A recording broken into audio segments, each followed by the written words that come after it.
Hello and welcome. My name is Maegan Megginson, and I am here today to offer you some advice on how to not get divorced during the quarantine.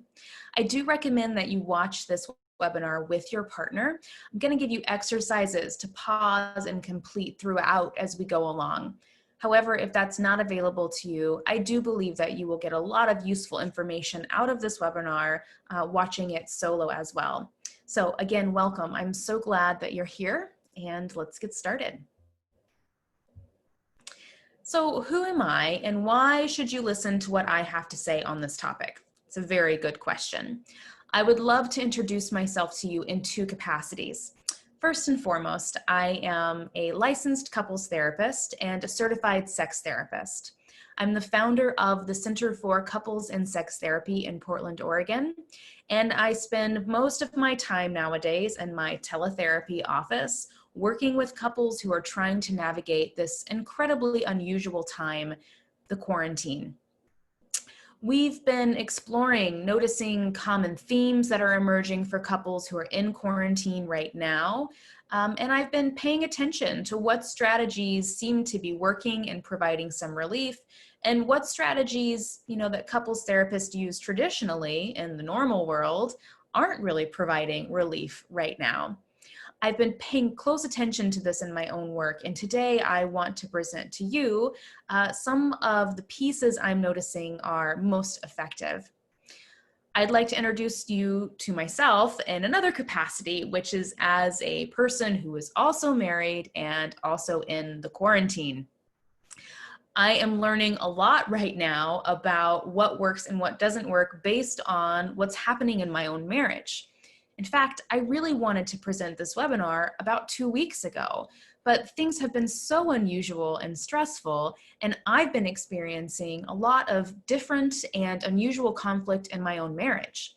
It felt really difficult to record this for you 2 weeks ago when I was dealing with new conflict in my marriage that I wasn't sure yet how to navigate. So I've really slowed down and given myself permission to be curious, to try new strategies in my own relationship, combined with the new strategies I'm trying on with my couples in my therapy office. All in all, I think I have come up with a few pieces that will be useful to you as you work to de-escalate conflict and create more connection in your own relationship. But I really want to say, human to human, we are all in this together. I am the couples therapist. I'm coming in today with a wealth of knowledge about relationships and sexual health. But more than anything, I'm also a person who is trying to figure out how to navigate this unprecedented situation that we are in. And I hope that by the end of this presentation, you really feel a little bit less alone in the different and unusual struggles that you and your partner might be having at home right now. Okay. First, disclaimers. Let's chat about if this webinar is right for you. I designed this webinar specifically for couples who are doing okay overall. Your relationship might not be in a good place, probably isn't in a great place, but you aren't actually at risk of getting divorced after the quarantine. Then that really means that you haven't been talking about divorce up to this point. Your relationship's in a somewhat stable place, but you are feeling like you're struggling much more now than you were 6 weeks ago or 3 months ago.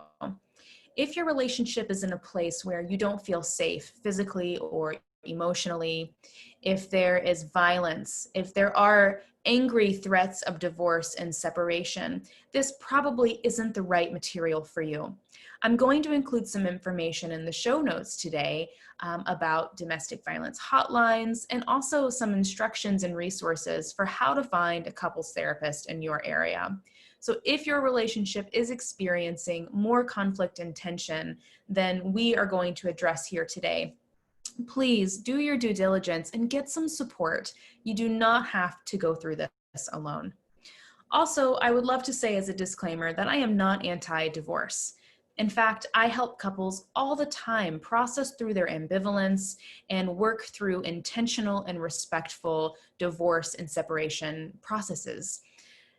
This isn't about convincing you to stay married or shaming you if you are processing through your own ambivalence. Not at all. I welcome that and think that separation and divorce is the right decision for many relationships. The information I'm presenting for you today is really intended for those couples who don't want to travel down that path.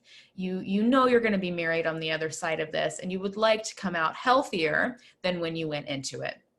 So I hope that clarifies if this presentation is appropriate for you today or not. Let's look at our agenda. First, we're going to discuss the common challenges couples are experiencing during the quarantine. These are those common themes I mentioned that I've noticed with my own couples in my therapy room, as well as in my own marriage at home. We're going to identify the problems that we cannot solve, and we're going to explore 2 specific strategies that will help you safeguard your relationship from damage moving into the future. My first question for you is, do you feel like you're on an emotional roller coaster with your spouse right now? Let's think of these quotes below as a progression. We started out the quarantine with, "I love you. There's no one else I'd rather be quarantined with than you." You might have been having more sex or feeling almost like this was a bit of a vacation. And then you start moving into a little bit of irritability. "Can you just leave me alone a bit? I need some space." And at this point, right now, I think we're moving into week 6, you might really be feeling at odds with each other, right? I actually thought to my husband the other day, "Can you please stop blinking so loud?" We were working in a shared office space, and I swear to you, I could hear him blinking, and it was driving me nuts. And in that moment, I had to have a little come to Jesus with myself, like, "Megan, you're being ridiculous. Like, you need to do something to take care of yourself, because obviously it is not fair that you feel so irritated with your spouse every time he looks at you." That's where I'm at right now. I know that's where many of you are at as well. So I just want to normalize this progression. A lot of people are talking about feeling like their relationship is really bipolar right now, that you're sort of swinging wildly from feeling loving and connected to feeling irritable and short-tempered. And then you're doing this back and forth motion that feels very destabilizing and confusing. So whatever the chaos looks like for you in your relationship right now, please remember you are not alone, and there are strategies we can use to work through this together. We are not designed to be together 24/7. We need space away from our partner, and we need interaction with other people to help regulate our emotions and meet our need for connection and socialization. So when you put all of your demands onto one person, in this case, your spouse or your partner, you're basically guaranteeing that chaos is going to ensue. Right? Most couples right now are experiencing a lot of ups and downs, kind of what we were saying in the previous slide, and we have nowhere else to direct that energy except towards each other, and this leaves us feeling very destabilized in the relationship. So I want to normalize for you, as we move deeper into this conversation today, that the way you are existing together right now is not how the human brain and the human body were designed to exist in the world. This is very challenging, what we're experiencing, and it's not normal.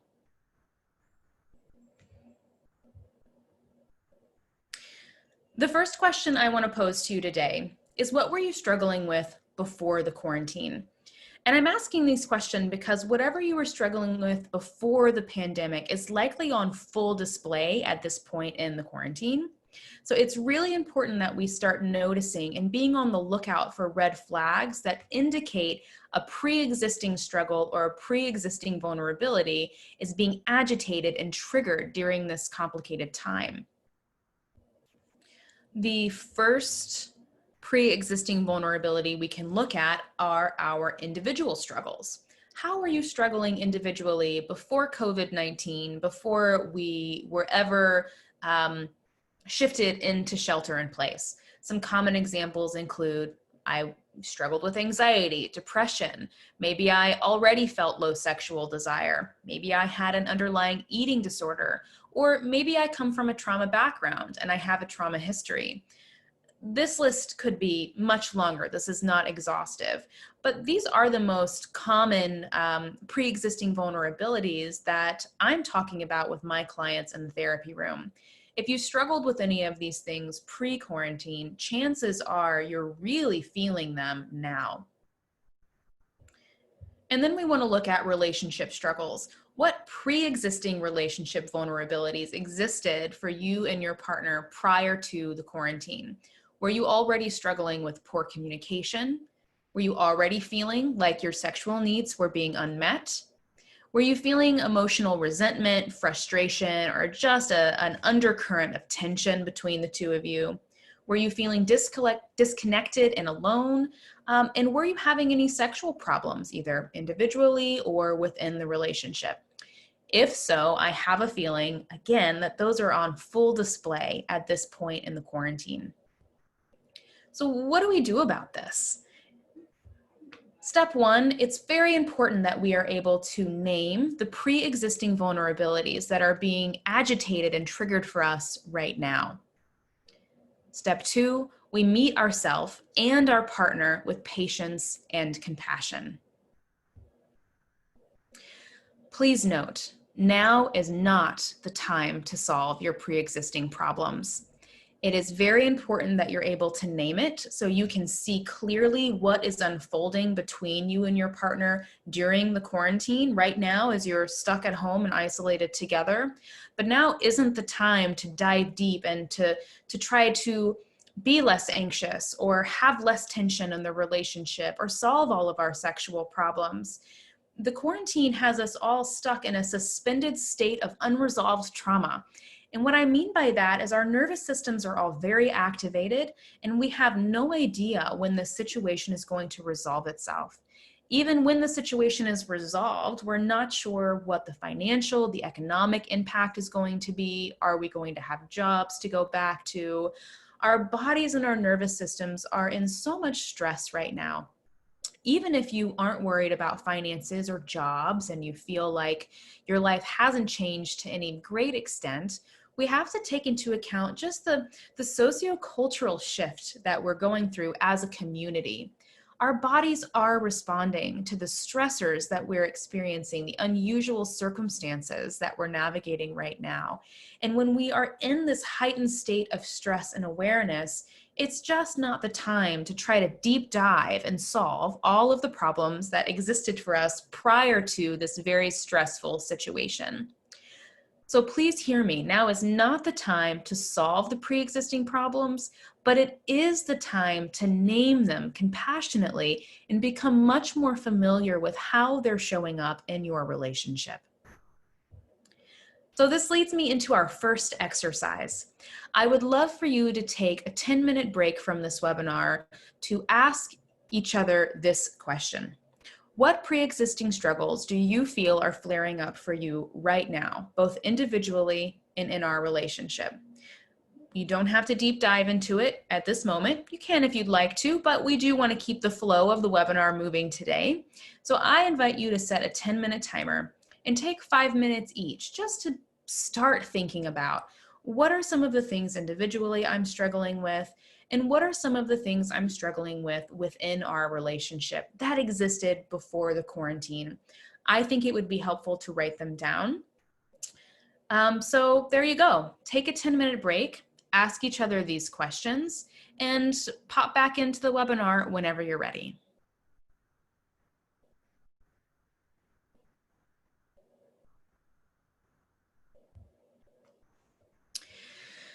So what can we do to relieve our suffering and prevent further damage to our relationship? Hopefully this is the next question that's coming to mind. I understand what the pre-existing vulnerabilities are. We are feeling aligned and on the same page about what is really challenging in our relationship right now. I'm hearing you, Megan, that now isn't the time to try to do deep dive therapy work into solving these pre-existing problems. So then what do I do? Well, I have a couple of suggestions. Suggestion number one, I think that you should focus on proactively protecting your relationship from quarantine-induced damage. And suggestion number 2, I think we need to prioritize repairing connection after rupture occurs. And we're going to talk about each of these 2 points in much more detail. Let's start with protecting our relationship. I'm going to walk you through several different strategies that you can use to protect your relationship during this unusual time. Step number 1 is to identify our pre-existing vulnerabilities and meet each other with patience and compassion. Yes, it's so important. I'm listing it again. If now isn't the time to solve problems, the only thing we can do in its place that is helpful is to be really patient and understanding with each other and to meet each other with lots of empathy. And we can do that if we've named what we're struggling with and if we tap into that part of us that genuinely cares about the challenges that our partner is facing. This only works though if we're both doing it at the same time. I really don't feel safe accessing empathy and compassion for you if I worry that you're just going to meet me with dismissiveness and invalidation. So you have to both step up to the plate at the same time. It's almost like a handshake agreement. I promise I'm going to meet you with patience and compassion if you promise you'll do the same for me.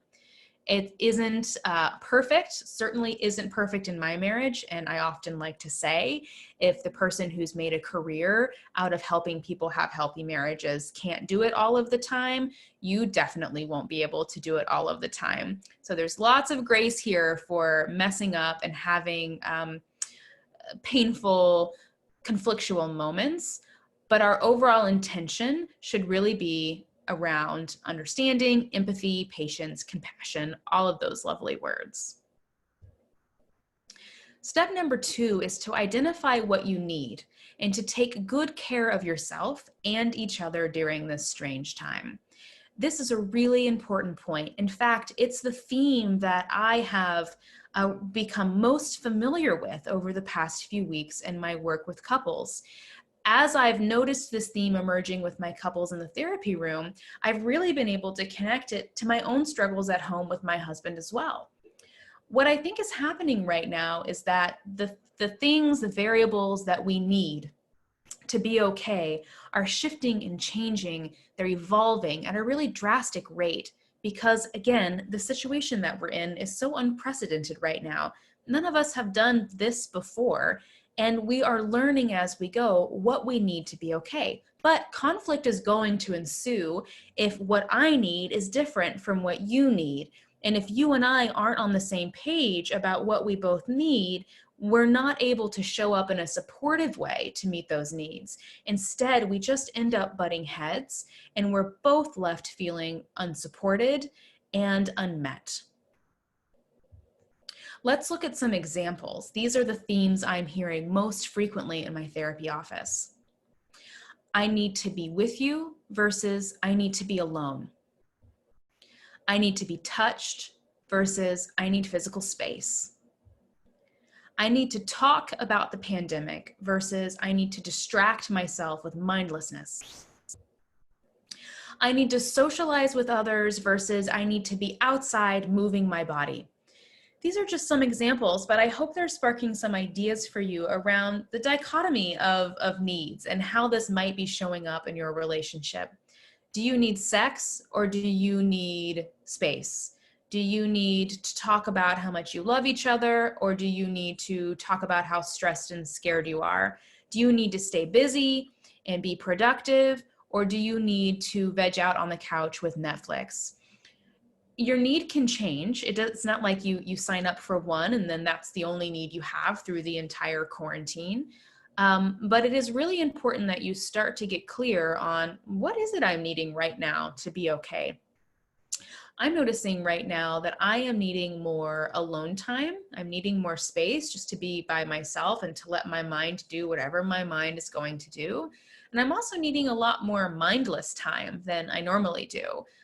For me, that looks like, getting into bed at 6:30 p.m. and reading a book or watching TV and just letting myself rest, letting my mind be completely at ease.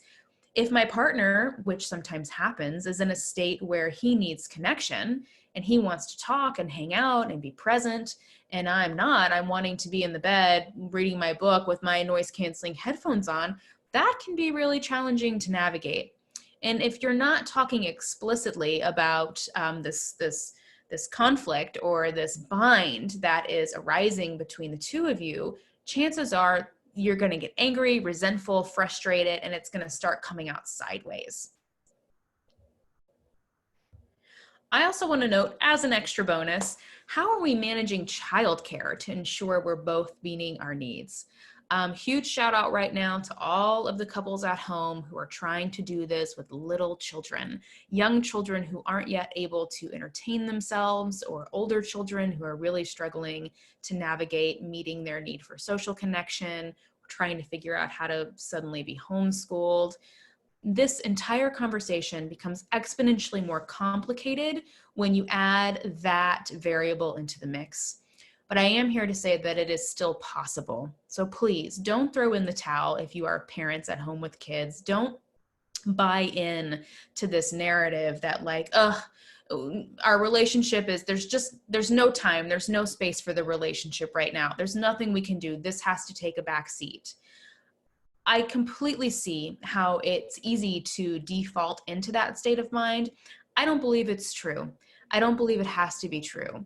I think there are ways you can work on meeting each other's needs, supporting each other around scheduling to ensure you're both getting time together and separately. It is very possible, but you have to prioritize it. You have to prioritize these conversations. Hopefully you are if you're watching this webinar, but if you're watching this and you know someone that sounds similar to the parent I'm describing, maybe send it over to them with a gentle encouragement that they watch it on double time and just try to let some of this information in. So this leads us into exercise number 2. What are 3 things you need right now to take good care of yourself during the quarantine? I put a note here. This might be very different than what you usually need, or it might be the same. Either way, I need you to be clear with yourself, and I need you to be clear with your partner about how you're doing and what you need to feel okay during this unusual time. So take 10 to 20 minutes for this exercise. If you need to get up and stretch and give yourself a little bit of space to think about what it is that you need, that's totally fine. If you feel clear and ready to offer a few suggestions to your partner right now, go for it. I imagine that this is just the beginning of the conversation that the two of you are going to have about what you need to be okay right now. The list I went through earlier is so very limited. Needs can span a vast territory. So don't be shy. Don't worry if what you need feels unusual, or you're saying to yourself, that's selfish, or I shouldn't ask for that right now. Just challenge that belief and put whatever it is that's coming up for you on the table, because it matters and it's important information. So take a break, come on back whenever you're ready to proceed.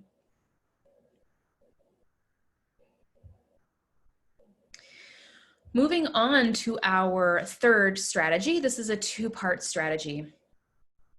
Part A of number 3 is to create a plan for navigating shared space, and part B is to create a schedule to clarify when you're wearing specific hats.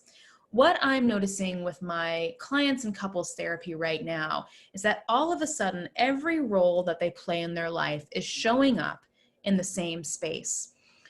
When we're living our normal lives, our space and our roles are pretty diversified. I wear my work hat at the office. I wear my socializing hat at the wine bar over happy hour. I wear the parenting hat in the living room and the kitchen at these specific times. I wear the connection hat in the bedroom at the end of the day. There's distinction that you might not have ever named or labeled, but the diversification makes it easy for us to know as partners in a relationship when we're doing what role. I'm hearing a lot of couples talk about how home feels very amorphous, right now, and I have certainly noticed this in my own home. It feels like everything is bleeding together. There's no clear space where I am at work versus available for sex versus needing alone time. It all is happening in the same place. This gets really confusing, and you're basically guaranteeing that you're going to butt heads and experience conflict with your partner. So my suggestion here is to create two very clear plans. Can you create a plan for navigating the shared space in your home? You can do this even if you have a 500 square foot apartment. This corner is for work. This corner is for pleasure. This corner is for socializing. Of course, you're not going to live your whole life in this like very structured way. But if we can draw some dotted lines around space in our home, just to give us an indicator of what our partner might be up to when they're over here versus when they're over there. The second part of this plan is to create this schedule to clarify when you're wearing specific hats. Again, you don't have to shift into living a completely scheduled and structured lifestyle, but in general, if you and your partner can get on the same page around, for example, from 7 a.m. to 1 p.m., I'm teleworking. And when I'm teleworking, I really need to not be interrupted. Please don't ask me for connection during this time. Don't ask me parenting questions. That's your time to be, to have your parenting hat on. But from 3 to 5, I'm usually available to check in and hang out and maybe share a little bit of connection. Around 5, I have a standing Zoom call with some friends or a game night or whatever it might be. But I hope you see that if you can just create some sort of clarity or structure about when you're playing which role in your life, and if you can see that clarity in your partner's daily life as well, it increases the likelihood that we're going to match up, that we're going to sync up. Our communication's going to be clearer. Our asks for connection are going to be, they're more likely to be met, versus when we don't really know what's happening and everything feels very nebulous and amorphous. This is a bigger task, so I'm not going to give you an exercise to do this right now, but I would invite you after the webinar today to talk about what variation of this suggestion might help the two of you create more clarity and structure at home. Again, this is intended to protect your relationship from more of this. This is what we're trying to decrease. Pro tip. Schedule a routine. My preference is daily. Schedule a routine check-in where you ask each other the following questions. How are you doing? What do you need to take care of yourself today? And what do you need to feel good about our relationship today? These questions are important because, like I said in the previous slide, creating this structure, creating this clarity is great, but none of us live our life in such a rigid way that we can create one plan that fits and resonates for us every single day of the week.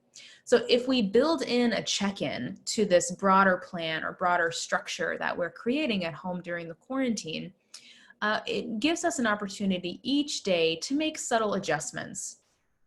And it gives us a scheduled opportunity to advocate for what it is we're needing a little bit more of.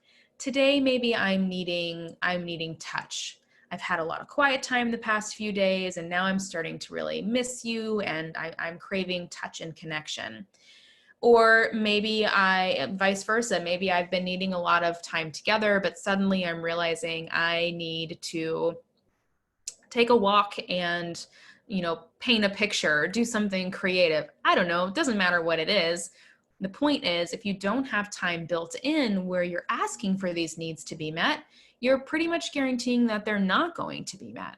So that's my pro tip for you. Every day, ask these questions. You won't regret it. Number 4 in how do we protect our relationship is to share a lot of affectionate and sensual touch. Touch is really important right now. We are confined. We're not getting as much social connection as we normally do. You might not be receiving any less touch than you normally do. Maybe you are. But in general, our nervous systems are activated. And what our nervous systems need when they're activated is to be soothed. We need to feel connected. We need to feel safe. And we all deserve to feel a lot of pleasure right now. And what's more pleasurable than sharing affectionate and sensual touch? What I mean by this is touch that is, if we're thinking about it in terms of like movie ratings, G to PG-13. This touch shouldn't lead to an expectation for sex. Sex is a different conversation. It's really important right now that we're able to touch in a way that feels soothing, pleasurable, and connecting, but isn't attached to an expectation for sex. We really need to untangle the types of touch we're sharing so that we can get the need for non-sexual touch met without launching into, struggling with whatever sexual difficulties or dilemmas we're facing in our relationships currently. This might look like holding hands, giving each other a really long hug, kissing more, just rubbing backs as you pass in the hallway. Or maybe you are intentional every morning about having a full body cuddle in bed. You could take showers together. You could massage each other. Nothing is off limits as long as you both feel like the intention of the touch is a gentle connection that, again, doesn't have to lead to something sexual. If you're both on the same page that sex is available to you in that moment and feels organic and exciting, of course, go for it and have a great time. But I'm saying this so clearly because I'm finding in my therapy room that a lot of couples are really struggling with their sexual relationship during the quarantine. This isn't surprising to me because I know as a sex therapist that stress is the number one barrier to desire and arousal and erotic pleasure. It's really hard to have good sex when our brains are full of stress and are in a state of overwhelm. So if you're struggling with sex right now, please know that you're not alone. I am not enjoying my social media feed lately because I'm just seeing so many messages about all of the sex people are having right now. And you better be prepared to, go to 15 baby showers 8 months from today. And it's funny, I get it, I can laugh at the joke, but I do feel like it's, these messages are really landing in a painful way for the couples that aren't experiencing the quarantine as, this vacation from real life. Vacation sex is a thing, and that does happen for many couples. But I would just say, given my experience, that is not the norm of what people are going through right now. So circling back, share more affectionate and sensual touch, which leads me into exercise number 3, which is to take a 5-minute break right now to share some loving touch with your partner. Affectionate, sensual, whatever you do is not about arousal. It's not about getting turned on. It is just about connecting in a physical way that reminds you that you're safe and connected. So take a 5-minute break, share some touch, come on back when you're ready.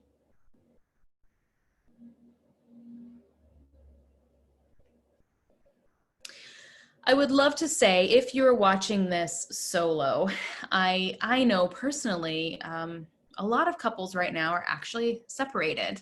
They are in different cities and they're unable to get back to each other, or for whatever reason, you are not with your partner right now. You might really be feeling a touch deficit. And this is a conversation I'm having with many of my individual clients as well. How do I navigate feeling really deprived of touch right now? And there aren't any great solutions to this, unfortunately, but I'd love to remind you that, touch is always available here with yourself in a non-sexual and a sexual way. If you do have a partner from afar, get on a Zoom call, get on the phone, and be creative. Talk about how you wish you were touching each other. Say, I wish I could give you a big hug right now, and then give yourself a big hug just to see if you can create some connection or some alignment between the eye contact, the verbal connection, and the sense of touch that you're able to give yourself. So coming back to protecting our relationship, just to summarize, we want to be patient and compassionate. I want you to be very clear about your needs. I would love for you to create clarity around your space and your roles at home. and I encourage you to share more touch. I think these are the 4 themes right now that are going to do the most good for you in terms of how you can protect your relationship from damage due to quarantine-induced craziness. Now we are going to move into repairing our connection.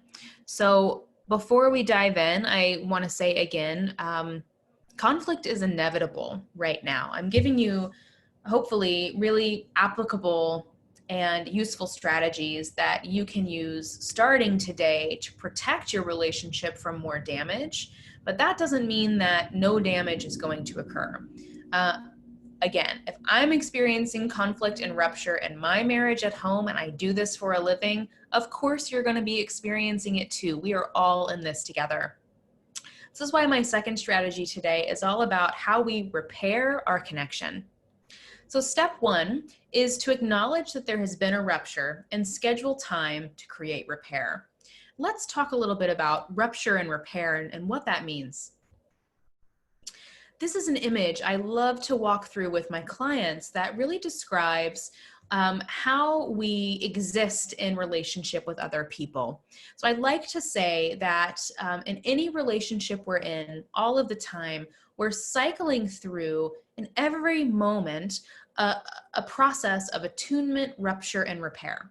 What that means is we start out attuned. We're okay, we're aligned. Maybe things feel great, maybe things feel neutral, but in general, we feel pretty safe together. Inevitably, there's a rupture. Something happens that threatens and disrupts the attunement that we were experiencing previously. Maybe it's some nonverbal signals that strike us the wrong way, or maybe we have a big blow up fight, anything in between. But inevitably, rupture will occur. Hopefully, if we make it down to the bottom of that cycle, we're able to repair. We do some explicit act that repairs the damage of the rupture so we can arrive back at attunement. Where a lot of long-term relationships get into trouble is that they cycle through attunement and rupture, but never really make it all the way through repair. And I like to just envision this. I don't have a diagram for it today, but I like to envision this as like I'm attuned and then there's a rupture. And then like somehow I squiggle my way back over to attunement, but I skip this bottom part of repair. And as time goes on, like my journey back to attunement gets like further away, and the distance, the emotional distance between us continues to grow and grow and grow. When we learn how to repair effectively, everything gets more synced up. And the cycle of interpersonal connection between us, and this can be applied to friendships and relationships with children and coworkers, everything between us becomes more synced up and easier flowing. So we move more seamlessly between attunement, rupture, and repair. So we're really talking now how to create that repair that leads back to attunement in our relationship. So just a reminder, step 1, we have to acknowledge that there's been a rupture. We have to be very explicit with each other that something's just happened that's made me all of a sudden feel less safe and less connected to you. And then you need to schedule time for repair. And I think the scheduling time is really important. If there's space available to you right in that moment to repair, great, go for it. But often, if we, go back several minutes and talk about these different hats, if the rupture between us occurs when I'm teleworking and you're available for connection, that's really not a good moment for me to repair. And any repair attempt is just going to stress me out even more because I'm supposed to be working right now. So if it's not a good time for both of you, schedule a follow-up time when you know you can both wear your spouse hat or your partner hat and create connection then. Step number 2, talk it out. You don't need to solve the problem, but you do need to acknowledge the problem. Quarantine is not the time to solve deep-rooted problems. It might not be the time to solve simple problems, depending on how stressed I feel or how much I have on my plate in any given moment. But we need to be able to talk through it with each other so that we understand what just happened here. What was triggered? It probably wasn't about the content. It wasn't about whatever, silly, insignificant thing triggered the argument.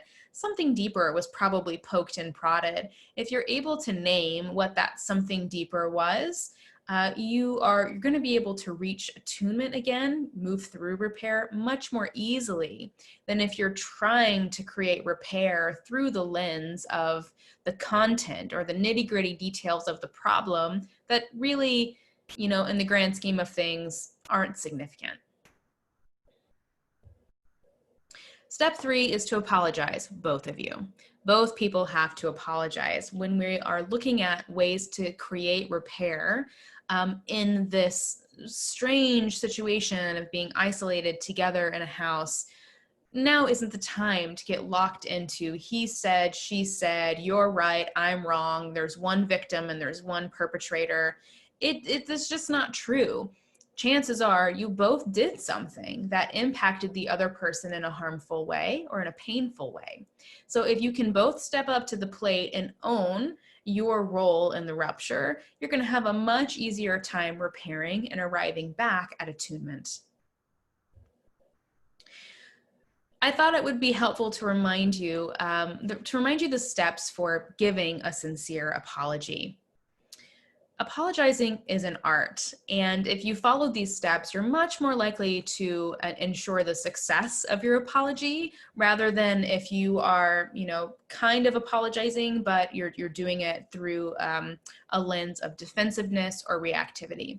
So step 1 to giving a sincere apology is to be specific about what you did that hurt your partner. And it might sound like, I'm sorry I fill in the blank with whatever you did that caused your partner pain. I am sorry that I snapped at you when you asked me that question. Step 2 is to access empathy and validate your partner's pain. And this might sound like, I can imagine that it felt very frustrating and upsetting when I snapped at you. And I'm sorry that what I did made you feel that way. Empathy and validation are really the keys to feeling like the apology that we're receiving is sincere and that our partner really understands the rupture that occurred inside of us. Without validation and empathy, we end up getting these apologies that sound more like, well, I'm sorry that it upset you. I'm sorry that that hurt your feelings. Like, save it. Like, that's not helpful. It doesn't help anyone. And honestly, it adds fuel to the fire. It feels even more reactive. So if you're going to apologize, really apologize. Access some empathy, put yourself in your partner's shoes, and let them know that you can see what caused them pain and you can see why that caused them pain. That's the quickest way to soothing those activated nervous systems that go into fight or flight mode when conflict is, bubbling up between us. Step 3 is to offer context, but keep it brief. It is important to offer a little bit of context, both so you feel like you're being heard, and also so your partner feels like you're really thinking about what just happened here. So you might say, hey, I'm really sorry that I snapped at you when you asked me that question. Makes total sense to me that that felt really frustrating and hurtful to you in that moment. I am sorry that I did it. I'm aware that I was short with you because I'm feeling really stressed, and the question I was asking in that moment felt really urgent to me. So I really felt like I needed your support, and that's why I snapped in that way, but I still get that it wasn't a very respectful or loving way to communicate with you. And then step 4 is to ask your partner what they need to reconnect. An example might be, I really want to recover from this together. Is there anything else you need to feel connected to me again? So I hope you see how that the process of the, the sincere apology flows. I own what I did. Specifically, I own that I did something that hurt you. I'd also love to say that owning something doesn't mean you are agreeing that your partner's right and you are wrong. Right? This is, taking ownership isn't the same thing as getting caught in who's the victim and who's the perpetrator. It's what I'm owning is that I did something that caused you pain. And I can own that even if I think that I was in the right or that there was nothing wrong with what I did. That's kind of a more complicated conversation, but just wanted to weave that in there. So you own what you did wrong. You show up with empathy and validation sincerely. You offer context, but keep it brief. Sorry, I was going to go through these with you again. Be specific about what you did, access empathy and validate your partner's pain. Offer context, but keep it brief. And ask your partner what it is they need to reconnect. The fourth step of repairing our connection is to share a reconnection ritual. Reconnection rituals don't have to be dramatic. It can be that we both stand up, get out of our chairs, and give each other a nice long hug and reassure each other that I love you, we're in this together, I'm sorry that happened, let's start on the right, let's take a step forward on the right foot, or whatever analogy you want to use. It could be a little more dramatic, it could be that we repair and reconnect by taking a long walk together. It could be that you reconnect by having makeup sex. There are lots of different reconnection rituals that you can have, and I actually recommend that you have a list of options, a menu of options from which to choose, so that in these moments when you are both apologizing and you're coming together to reconnect, you have lots of options to choose from, and you're more likely to find one that's going to be successful for you in any given moment or circumstance. Exercise number 4 today is to create your repair plan, which should include a location. Where do we go? And maybe we should call this your quarantine repair plan. Where do we go inside of our home to have repair conversations? What's in general an ideal time for us to repair? Is it, right before dinner, first thing in the morning, on a lunch break? This is, going to be really helpful for you to have created your space plan and the clarity around your roles.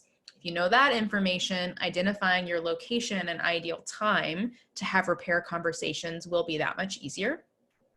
And your list of reconnection rituals.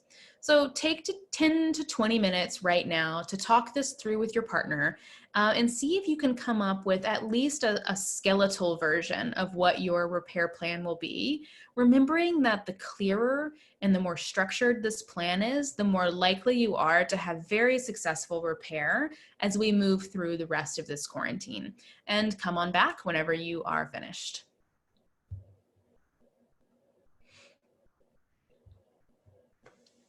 So to summarize, the steps that we will follow to repair our connection are to acknowledge the rupture and schedule time for repair.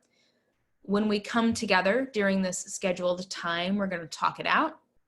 And then we're both going to apologize, really privileging and prioritizing empathy and validation during this conversation.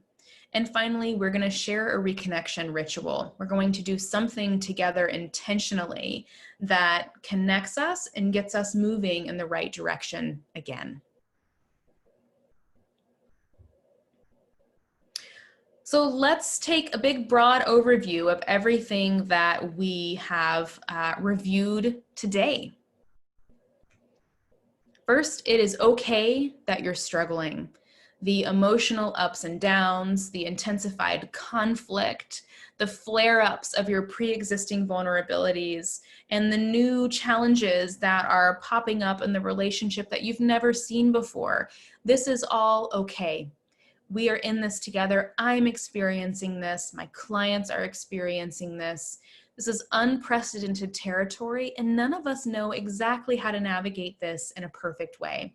So that means that we have to sink in again to patience and compassion and let it be okay that we're all having a very hard time.